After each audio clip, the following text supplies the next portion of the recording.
Ветрот во Штип откорна и дел од кровот на средното општинско училиште Колен Ехтенин.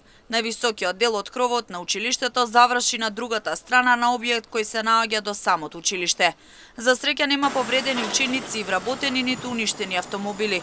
Директорката Јованка Шалева вели дека учениците се безбедни. За жал, заради силниот ветер, на највисокиот дел од училишниот кров имавме оштетување, со тоа што ќе треба да го решаваме тој проблем сега, најбрзо што може. Учениците се безбедни, нема ниту еден повреден, ниту оштетено возило на било од кој од вработените и ќе видиме за каков вид на штета станува збор. Ради невремето со силниот ветер, уште од првата смена ние ги предупредивме нашите ученици, поминавме со соопштение дека треба за време на одморите да останат во училиштето и тоа тие го почитуваат во најголема мера и тоа ни е најважното дека тие се безбедни. На лице место беа противпожарната единица Штип како и екипи од јавното претпријатие ИСАР.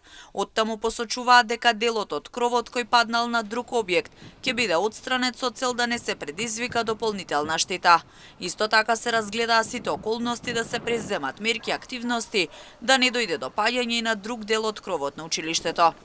Кровот на средното општинско училиште Колен Ехтенин во Штип е релативно нов. Активностите за промена на истиот започнаа на почетокот на месец септември 2020 година.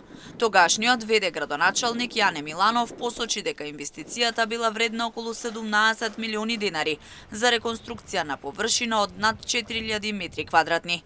Проектот беше на Министерството за образование и наука и општина Штип. Инаку утринава, кај ово училиште беше откорнато и дрво за кое на терен реагираа територијалната противпожарна единица Штип.